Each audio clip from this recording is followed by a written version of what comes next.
grabar y ahora sí, Ay, pero qué efectividad. pero rapidísimo. Y de pronto queremos hacer, mira, ¡A risa será! Era muchísimo. que vos caíste de Argentina, entonces, claro, ¿no? Es más lejos, es más lejos. Hola, querida Clara, y qué lindo verte otra vez en este espacio, en este encuentro. Hola, hola Guille, hola a todos los que están por ahí, que ojalá sean muchos. Hoy nos encontramos una vez más, en vez de analizar una serie, esta vez analizaremos una película que hemos visto y a los dos nos gustó mucho y sentimos que había mucho material para poder reflexionar. Estamos hablando de Rental Family o Familia, no sé cómo es en español la traducción. Creo que Familia en Renta, sí. Familia en Renta. Viste que a veces las traducciones son nada que ver, viste que a veces... Sí, sí, sí, como Rental Family, la mirada de poderosa de Afrodita. Nada que ver. Esta película realmente me encantó. Toca muchísimos temas que a mí me mueven, me interesan, y principalmente toca temas que tienen que ver con algo que a mí me apasiona, que es el counseling, desde el enfoque centrado en la persona. Entonces, por ahí también, hay muchos conceptos que vi en la película que dije: "Esto está buenísimo para poder charlarlo". Pero bueno, yo no sé, tengo muchas preguntas, claro, y no sé si querés que empezamos por ahí, pero yo no sé, ¿a vos qué fue lo que te movió, de esta película? Mira, conecto esto que decís, ¿no? De la necesidad de estar con un otro. Lo que me resulta llamativo, yo tuve la fortuna de viajar a Japón el año pasado, un país que tenía muy idealizado desde muchos aspectos. Y algunas de las cosas que muestran la película las vi, no de esta manera literal de alquileres, así como se ve en la película, pero sí vi mucho de esta presión social y creo que eso también es muy fuerte porque por supuesto que nadie quiere estar solo y que la soledad, ya lo hemos hablado en otros episodios, pero creo que también en este caso lo que se nota mucho es la presión social, ¿no? A veces uno está bien desde uno, pero es tanto lo que te exige el afuera, lo que se supone que debes hacer, como se supone que debes estar, pertenecer a ese status quo, que entonces uno quizás resigna sus propias necesidades en pos de el qué dirán o en pos de lo que el otro considera que yo necesito para pertenecer en la sociedad. Y hay mucho de eso, ¿no? De esa carga y de alguna manera también de estos tiempos de exigencia, pero también de resultadismo. Porque la película muestra la mercantilización del afecto, ¿no? Digo, uno tiene la necesidad de cumplir roles, uno siempre ocupa roles, hija, amiga, madre, pareja, lo que sea, pero hay algo de que los vínculos se construyen a través de un tiempo y de un proceso, ¿no? Ganar la confianza, poder abrirse a un otro, es un proceso. Y hoy, en esta cosa tan rápida y efectista, hay algo de, bueno, me salteo todo eso y directamente pago para ya tener inmediatamente eso, ya cumplir un rol, ya ser tu amiga, o ya que seas mi pareja, o ya, ¿no? Hay un preconcepto sobre los actores que son buenos mentirosos, ¿no? Como, bueno, a vos te sale mentir porque sos actriz. Y en realidad, cuando uno interpreta, hay mucha verdad. En realidad, hay mucha verdad real, genuina. Es un poco disociado, quizás para quien no lo entiende, piensa que es algo un poco psicótico, ¿no? Pero obviamente que uno sabe que es una ficción, pero hay algo de entender al personaje y de tomarlo con una verdad en el que realmente uno pueda ponerse en los zapatos lo mejor que pueda de esa realidad desde la verdad de uno interpretando lo que sea que le pase a un otro. Entonces, Claro. no se parte de una mentira, se parte de una verdad, ¿no? De una franqueza y de una apertura para poder interpretar algo que puede identificarnos o no necesariamente, ¿no? Claro, usamos nuestras emociones para prestárselas a esa situación, por la que el personaje está pasando.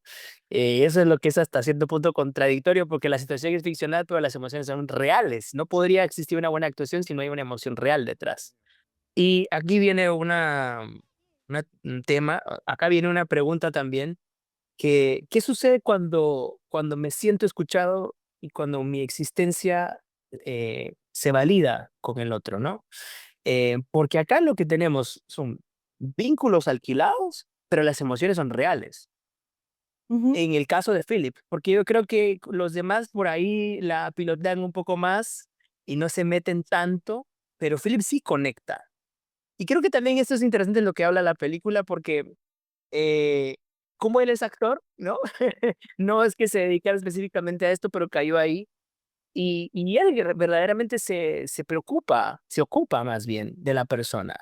Se ocupa en conocerla, en escucharla, en atender esas necesidades que tiene y no solo cumplir su rol de, bueno, voy a actuar de esto y me voy. A mí me pasó que lo que me movió mucho de la película es cómo se transforma el vínculo cuando la otra persona es aceptada tal y como es. Eso me parece maravilloso. Este proceso de aceptación, ¿no? De que te escucho, de que valido tu experiencia, de cómo ves las cosas, de tu deseo, ya abro paso para tu deseo. Me hacía la pregunta también, ¿no? Que ¿alguna vez te sentiste escuchado por alguien extraño, que ni siquiera es parte de tu familia, eh, que termina siendo más cercano que tu propia familia a veces, que tal vez no te escucha verdaderamente? ¿Te ha pasado? Sí, me ha pasado sobre todo viajando sola. Cuando he viajado a algún lugar así lejano, te pasa que a veces conoces a un otro en una situación random que probablemente nunca más vuelvas a ver a esa persona y generas una conexión y empezás a charlar de cosas muy profundas y capaz no hablaste con gente cercana y te pones a hablar de cosas muy íntimas y después esa persona se va, no la ves nunca más y decís, qué rara, qué loco lo que acaba de pasar, pero creo que tiene que ver mucho también con que a veces uno, em, la otra persona que te conoce ya tiene un concepto sobre vos, sobre quién sos, sobre qué pensás. Por supuesto que uno puede cambiar, pero el otro ya te conoce y ya conoce algo de vos, ¿no? Entonces hay algo de cuando es una persona que no te conoce, no tiene ninguna... em, Preconcepto, prejuicio. exacto, exacto. Entonces hay algo de, te- eh, recibo esto que me das en este momento y también uno puede permitirse mostrarse de una manera en la que quizás con otro no se anima, porque el otro ya me conoce de una manera. Entonces, no sé si ahora quiero contarle esto otro o mostrarle esta otra faceta.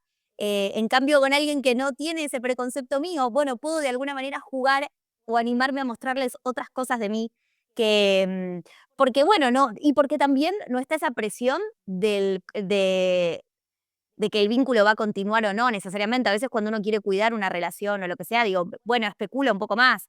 Cuando no hay ningún tipo de, bueno, esta persona no sé qué va a pasar, hay algo de, bueno, me muestro esto de mí, no importa si la vuelvo a ver o no, ¿no? Es lo que se me ocurre. No sé si alguna vez a vos te ha pasado. Sí, me ha pasado y algo que también me parece como un ejercicio interesante es saber que el otro siempre se actualiza, igual que yo. Entonces, si yo logro establecer el vínculo dinámico, que cada vez que yo hablo con vos, sé que me estoy encontrando con una nueva persona, más allá de que tiene una esencia, de que tiene un pasado, que le conozco, pero yo estoy ahí presente para escucharla en ese momento porque es una nueva versión de sí misma, eso me hace estar a mí presente. Eso me hace conectar verdaderamente, porque si no escuchamos como en automático, ¿no? Ah, bueno, es que sí, ya viene acá a contarme nuevamente de que fue a tal lugar y ya lo hizo hace 2 años y solo no, porque está ese preconcepto. Pero si yo me encuentro nuevamente con vos, como, bueno, vamos a ver qué nueva versión de Clary veo en este momento. Ahí es donde se empieza a establecer el vínculo. Y es recíproco, si te das cuenta, cuando vos ofreces eso, creo que muchas veces eso es contagioso. La otra persona como, ah, ok, bueno, va y se deja llevar en ese río, ¿no? En esa conexión. Y esto de los vínculos, me parece que también se explora de una manera muy bella en esta situación en donde él tiene que actuar de padre con esta niña, ¿no? Él tiene como varios clientes, pero hay dos clientes que son como las dos tramas que se desarrolla más en la película, ¿no? En la primera es el vínculo que tiene con esta niña, donde él tiene que hacer el rol de padre, y luego en donde va de periodista a entrevistar a un actor que fue muy famoso en su tiempo, pero que la hija es quien contrata a esta empresa donde trabaja Philip para que vaya y lo entreviste para que hable de sus glorias pasadas, ¿no? Porque lo ve que está un poco decaído. Sí, me parece importante aclarar que en otros casos de la película te muestra, como al principio esta chica que decide casarse, no es lo mismo, yo contrato un servicio porque yo quiero algo, en este caso, tanto en el señor como en la niña, ellos no son conscientes de que él es una persona contratada, porque ellos no toman la decisión. En el caso de la niña toma la decisión la madre y en el caso del señor toma la decisión su hija, porque lo nota muy bajoneado y siente que le va a reanimar que un periodista quiera saber sobre su vida. Entonces, hay algo de la inocencia de estas personas que realmente, genuinamente creen que este hombre, Philip, el protagonista, está genuinamente teniendo un rol con ellos. No es lo mismo que en otros casos cuando yo pago un servicio y yo sé que te estoy pagando para que vos interpretes a alguien. Entonces, en estos dos casos hay también una pureza, bueno, en la niña ni hablar porque es una niña, pero independientemente y el anciano, bueno, al final son las dos caras, ¿no? Cuando uno es un niño, cuando uno es un señor mayor, vuelve a ser un niño de alguna manera. Tampoco es casual que sean una niña y una persona mayor, pero hay algo de la pureza y lo genuino de estas personas que se abren a Philip porque ellos no fueron quienes contrataron el servicio. Exactamente. Buenísimo. Sí, y entonces, de alguna manera eso hace que también este juego, este rol, se encauce, ¿no? De nosotros como son conscientes, es como, me estás cumpliendo una necesidad, se acabó la necesidad. Acá no. Y es lo que pasa también en las relaciones, ¿no? Si vos ya vas predeterminado, esta persona me va a servir para una función, si se establece una relación instrumentalista únicamente funcional, entonces no hay vínculo, porque se acabó, o sea, es una transacción básicamente. Hay algo que me parece lindo que sucede con la escena, el actor retirado, y es que empieza a él sentirse escuchado e importante por ese ratito, que se siente acompañado por él. Y empieza a jugar, empieza a ser el mismo, y empieza a llevar a Philip también a ciertos lugares muy incómodos para Philip que no sabía a dónde podía llevarlo. Creo que cuando hay un guión, sabes, bueno, esta es la escena y va a terminar así, pero en este caso, si yo trabajara como Philip, digo, qué vértigo, ¿no? Qué incierto, como la vida misma. No se sabe qué va a pasar después. Y también hay algo muy curioso que es quizás una persona que te conoce muchísimo, como en el caso de la hija, cree que sabe lo que es mejor para su padre. Y quizás Philip, que no lo conoce, puede conectar con esto que hablábamos, ¿no? De estar en el presente y realmente darse cuenta de lo que de verdad necesita ese hombre. Y la hija, que lo conoce, que lo quiere, que lo acompaña, sin embargo, tiene un preconcepto de lo que, de alguna manera también para protegerlo, porque él está más o menos de salud, ¿no? Esta cosa de sobreprotección. Pero hay algo donde al final no lo deja ser y no le permite ser él mismo. Y cómo Philip, desde la inocencia de también estar conociéndolo y de escucharlo y de conocer su universo, puede realmente entender qué es lo que él necesita en ese momento de su vida, ¿no? Y ellos están rodeados de gente, porque él tiene a su hija y personas alrededor, pero no se siente visto. Lo mismo que pasa con la nena. La nena está con su mamá, pero la mamá está más enfocada en que ella pueda entrar en esta escuela importante que en escuchar y atender a qué es lo que ella necesita, qué es lo que ella quiere. Bueno, y al protagonista también le pasa lo mismo, porque Philip está muy solo también, ¿no? Está hace muchos años viviendo en Japón y tampoco generó muchos vínculos, más que una prostituta a la que visita ocasionalmente. Entonces también son muchas soledades reuniéndose, encontrándose. Yo creo que también Philip termina empatizando tanto con cada uno de sus clientes porque también eso lo conecta con su propia soledad, con su propio desarraigo y con su propia búsqueda y con sus propias frustraciones también. Exactamente. Que es el trabajo también como actor, ¿no? Como actriz. Encontrar en uno mismo eso Sí, pero que también solicita el personaje. Sí, pero también hacerle frente al ego, porque la actuación tiene un costado muy No, ególatra, del total. éxito, del triunfo y de alguna manera De hacerlo bien. y llegás a una determinada edad y ya tendrías que haberla pegado y de repente estás haciendo publicidades banales que no te reconfortan y te despeja con esa situación de al final qué hice con mi vida o qué roles interpreté. Entonces en la película también te muestra mucho eso, ¿no? Ese choque de ese devenir también de poner todo en el afuera y como si el éxito fuera hacer una serie exitosa. Y es curioso porque en la película, en un momento al protagonista lo llaman para lograr ese papel que tanto quería y que tanto anhelaba y tenía que viajar, creo que a Corea, si no estoy diciendo mal. Si Sí, bien Corea. está en la conexión que había establecido con tanto con la niña, sobre todo, como con este señor mayor, que decide quedarse en Japón y preferir este trabajo antes que el supuesto triunfo exitoso de actuación de interpretar ese rol que tanto quiso, ¿no? Porque al final lo termina sosteniendo más, no ni desde lo económico, porque por supuesto en ese trabajo seguramente gana mucho menos, pero al final termina prevaleciendo la conexión que logró con estas personas, más que todo lo que se supone espejitos de colores que la actuación puede darte si sos exitoso, ¿no? Exacto, eso me encanta, me encanta. Yo iba a hablar de eso, pero que ahora que vos lo dijiste, porque Perdón. es justo, no, porque es eso exactamente. A mí me pareció maravilloso eso porque, claro, pone como en ese marquito el ego, ¿no? De qué significa llegar, qué significa ese reconocimiento, pero qué hay detrás de eso verdaderamente. Sentirse reconocido por un trabajo que no te gustó, sentirse reconocido por un trabajo que no representa algo, lo que, de tu esencia, qué sé yo, un montón de cosas o realmente conectar con algo que por ahí capaz no tiene como todo este glamour, pero tiene la conexión, tiene la emoción, tiene la verdad, tiene donde yo me siento aceptado, donde yo me siento libre, donde yo me siento creativo. Wow, ¿no? Sí. Y estas 2 tramas, perdón, ¿ibas a decir algo? No, iba a decir que también el señor mayor también es actor, también le pasa esto, y es muy fuerte una escena para mí de las más conmovedoras de la película, cuando ellos van al pueblo donde el actor era joven, ¿no? Y hurgan en la tierra y él encuentra un cofre con fotos de su pasado, de su juventud, y dice una frase que a mí me conmovió muchísimo, que Philip le pregunta quién es, y él responde, mi vida antes de mi vida.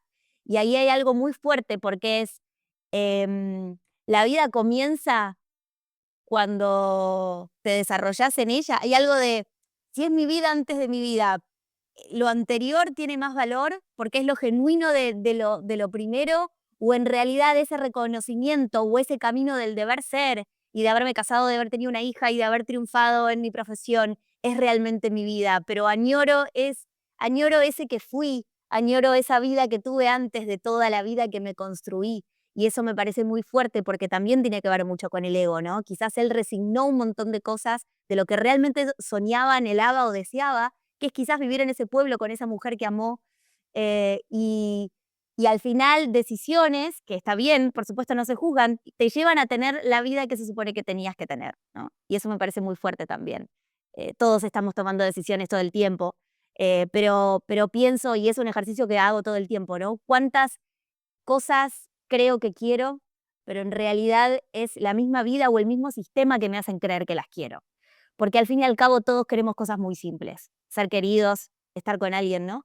Pero después creemos que hay un montón de otras cosas que tenemos que querer, como desde vivir en pareja con alguien o desde desarrollarme profesionalmente, digo, como hay un montón o muchas cosas, ¿no? Que decís, ¿esto realmente lo quiero o la vida me llevó a creer que lo quiero? Y es esto, ¿no? Mi vida es esa que era, que fui esa niña, o cuál es la vida que vale más, o cuál es la que pesa más, ¿no? Esa que añoraba o la que tengo hoy. A mí lo que me conmovió mucho es él cuando va al colegio y dice semejantes palabras de la niña cuando tiene la entrevista, y él le muestra las fotos, le muestra lo que había hecho, ¿no? Como un padre orgulloso.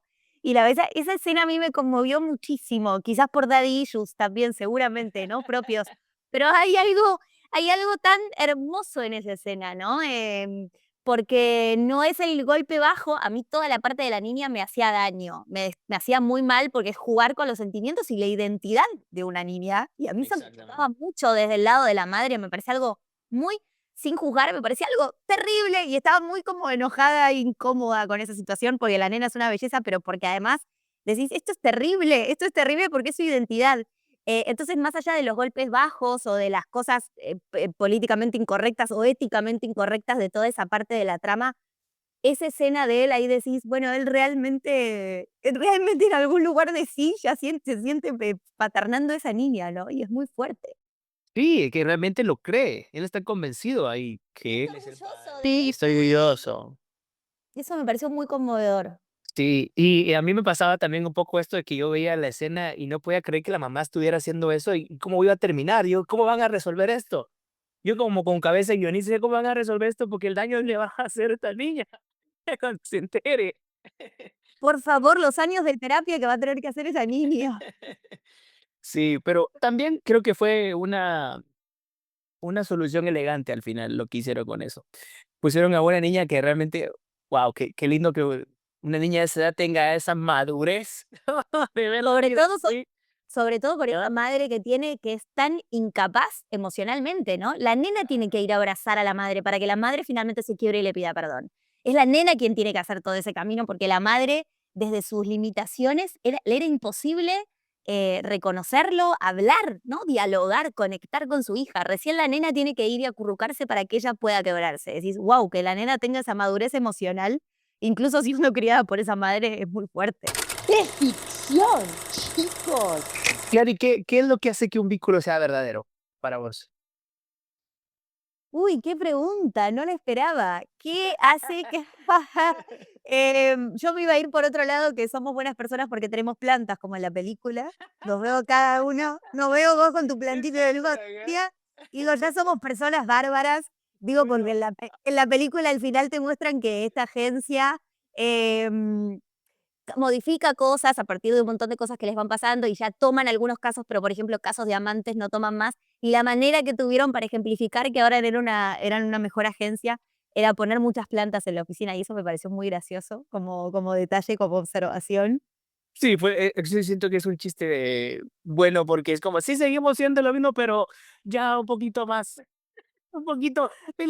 conscientes, tenemos plantas y ya no hacemos el servicio de que pueden estar.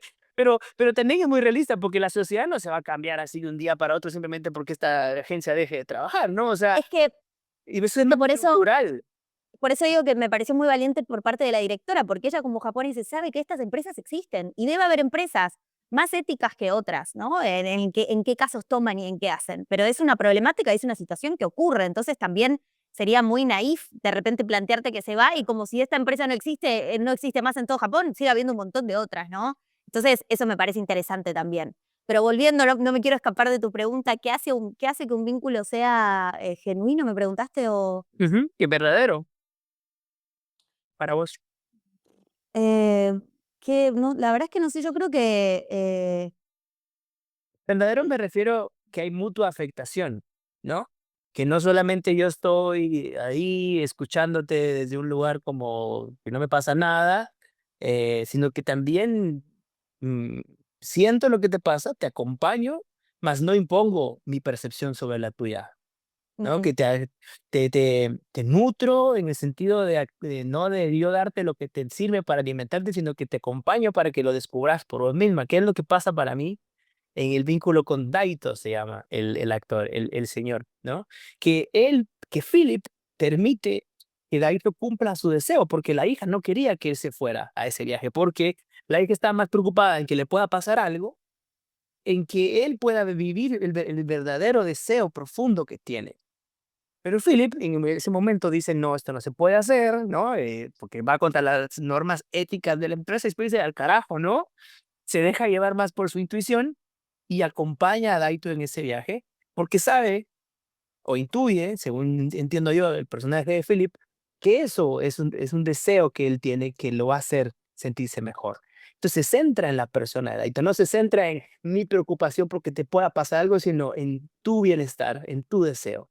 Y por eso siento yo que ahí hay un vínculo verdadero, porque yo me dejo afectar porque digo, ok, me voy a poner en la situación riesgosa de acompañarte a este viaje porque puede pasar cualquier cosa, pero por encima de eso está mi deseo que vos te desarrolles, que vos cumplas eso. sí, qué lindo lo que decís, y es verdad, obvio, la reciprocidad y esto que hablábamos un poquito al principio también, ¿no? Quitarnos los programas preconceptuales que tenemos de un otro y dejarnos atravesar por lo que le pasa en ese momento y por lo que necesita, que también, más allá del altruismo, también uno se siente bien cuando ayuda a que un otro esté mejor, ¿no? Hay algo, al fin y al cabo todo se reduce a uno. Y a veces cuando uno es bueno con un otro, uno también se siente mejor por haber hecho eso, ¿no? Exactamente. No desde el lado ególatra, aunque también Sí, a veces sucede, ¿no? Digo, cuando ayudo a un otro también me estoy ayudando, me estoy ayudando a mí mismo y a mí también me hace bien verte que te ayudo, ¿no? Entonces hay algo como que es que es un loop donde no hay un fin y es la conexión, ¿no? Es el ida y vuelta con ese otro. exactamente. Sí, no es yo voy a hacer esto, nada más porque, ay, qué bueno soy. No, yo Alto a mí también, fincas. ajá, no, a mí también me hace feliz esto, me llena, me nutre. ¿Cómo no te voy a acompañar si a mí me hace feliz, no? Exacto, exacto. Y, y eso también me hace pensar en la pregunta en este año, en este tiempo actual, em, ¿qué tipo de vínculos estamos necesitando más en este momento, no? ¿Qué tipo de escucha, qué tipo de relaciones estamos necesitando más? Mira, el otro día leí un artículo, me pareció muy interesante, que hablaba sobre que hoy por hoy le contamos la vida a nuestros amigos y ya no la vivimos con ellos. Hay algo de nos juntamos para resumirte mi vida, para resumirte lo que me pasé en el Fuerte. último tiempo, más no para construir una realidad juntos y para hacer algo juntos y construir recuerdos. Si no, me junto para ponerme al día, me junto a tomar un café y te resumo mi semana, te resumo qué me pasó, qué sentí, cuando ya lo elaboré, cuando ya lo procesé, te lo cuento, vos me lo compartís. Hay algo como ensayístico de la vida, ¿no? y se pierde lo genuino de vivir y de compartir con un otro y no sé, de juntarnos a hacer algo, no importa qué. Y creo que también con las redes y con el estímulo y con también la productividad constante y el éxito y llegar y alcanzar y vivir y demás, hay algo de tampoco hay tiempo para juntarme y que contemplemos la vida o que hagamos algún plan y que no sea solo, por supuesto que está buenísimo contarle a un otro lo que te pasa, pero hay algo de que, y me chocó mucho porque dije, es verdad, yo me junto para ponerme al día con mis amigos y no para Sí, mí. claro. Es fuerte, ¿no? Es muy Porque hay fuerte. algo de tú, ya estamos como con un chip que entonces te cuento todo lo que me pasó en este tiempo, todo lo que hice o lo que no, anécdotas. ¿Y qué anécdota estamos construyendo en este instante? En realidad, nos juntamos para hablar del pasado. Y Ujú. en el presente no estamos haciendo nada hoy en este instante. Por supuesto, contarnos cosas que ya pasaron. ¿Y ahora qué estamos haciendo? Con este momento, con este presente juntos, ¿no? Y eso me parece muy fuerte y creo que lo que necesitamos en estos tiempos es conectar más con el presente, con ese otro. Y dejarnos atravesar por el otro y que el otro se atraviese por nosotros. Más allá de que somos nuestro pasado y nuestras circunstancias, bueno, ¿qué hacemos en el hoy? ¿O cómo nos vinculamos desde el hoy con los demás? Y eso me parece que es un ejercicio que cuando leí la nota dije, Estamos necesitando también espacios en donde podamos ser nosotros mismos, donde nos sintamos aceptados, donde podamos ser vulnerables, eh, con todo el riesgo que eso conlleva. Necesitamos espacios en donde em, podamos ser congruentes, en donde nos podamos sentir escuchados, pero precisamente todo eso que digo que necesitamos, no lo tenemos que dar nosotros, primero mismo a nosotros, ¿no? Y ahí es donde viene el trabajo. no, y ahí es donde viene el final de la película, spoiler o no. eh, Vámonos, con spoilers a full. Claro, en un momento al principio, cuando Philip está con el actor y van a un templo y él le dice, ¿qué hay adentro? Y él dice, bueno, ya vas a descubrirlo. Y al final, él vuelve a este templo y ve que entre las cortinas lo que hay es un espejo, ¿no? Y más que nada como el reflejo de uno. Y que al fin y al cabo, más allá de tantas máscaras o más allá de todo lo que nos impongamos o de lo que hagamos,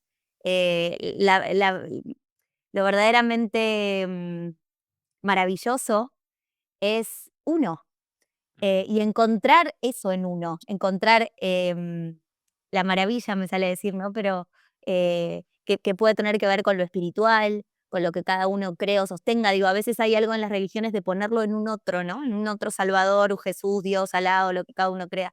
Y hay algo de, bueno, uno tiene potencialmente, no desde la omnipotencia, sino desde todos somos potenciales maravillas y al fin y al cabo todo está dentro de uno. Claro, y por eso ese final a mí fue como la guinda al pastel. Ahí me Pero además él es un sol, él es una maravilla, sos cara, como lo quiero. no, totalmente. Y precisamente porque a mí me resuena muchísimo con esto que es de mis temas favoritos en la vida, que es el autoconocimiento. Y cuando él entra y se mira a sí mismo, dije, ahí está, eso es. Y me hizo pensar mucho en lo que estaba en el templo de Apolo, en Delfos, que ahí dice que está escrito, conócete a ti mismo y conocerás el universo. Y en realidad es así, cuando nosotros empezamos a hacer el trabajo con nosotros mismos de autoconocimiento doloroso, porque puede ser doloroso, y por eso precisamente muchas veces no lo completamos, no lo hacemos, no le huimos, nos vamos, lo hacemos por partes, o simplemente no lo hacemos, porque enfrentarse ante ese espejo es vernos y decir, ah, sí, soy maravilloso, o también, carajo, no puede ser que yo tenga esto que no lo había querido aceptar. Me cuesta tanto esto, tengo estas heridas, tengo estos, sí, como muchas otras personas, y son tuyas, y eso mismo es lo que te hace convertirte en vos mismo. Y ese proceso me pareció hermoso en la película, cómo va dando la vuelta por un montón de temas y luego ahí es como el cierre final, ¿no? Entonces, creo que me quedo con esto que plantea la película de verte a vos mismo, verte a vos mismo y preguntarte qué estoy necesitando en este momento de mí, ¿no? Mm. Porque después eso yo lo voy a poder ofrecer. Y hay una frase que a mí me gusta mucho de un libro que te la quería compartir, que me pareció muy acorde para esto, de un libro que se llama Los dones de la imperfección, y habla un poco de este tema, ¿no? Y dice, se lo voy a leer tal cual como dice, que dice, el problema es que si no nos importa en absoluto lo que la gente pueda pensar de nosotros y somos inmunes al dolor, también significa que puede ser que seamos ineficaces a la hora de conectarnos. Tener coraje significa contar nuestra historia sin ser inmunes a las críticas. El hecho de mostrarnos vulnerables es un riesgo que debemos asumir si queremos experimentar la verdadera conexión. Nadie duda que exponer nuestro verdadero yo conlleva un gran riesgo, pero estoy convencido de que cuando ocultamos nuestros dones y a nosotros mismos de la vista de los demás, el riesgo que corremos es aún mayor. Y eso me parece que tenía que ver mucho con lo que me hizo sentir la película, más allá de todo lo que hemos hablado. eh, Así que bueno, qué buen viaje. Qué lindo, me encantó, qué bueno y qué buen cierre. Muchas gracias. Gracias a los que nos acompañaron en este episodio. Vamos a seguir comentando las películas que están nominadas al Oscar y algunas otras. Esta estuvo nominada, no estuvo nominada en ninguna, pero nos movió mucho que dijimos, vamos a hacerla. Total. Pero Así que volveremos con otras. se vienen nuevos episodios, estén atentos. Gracias por acompañarnos. Gracias. Gracias, Clary. Chao.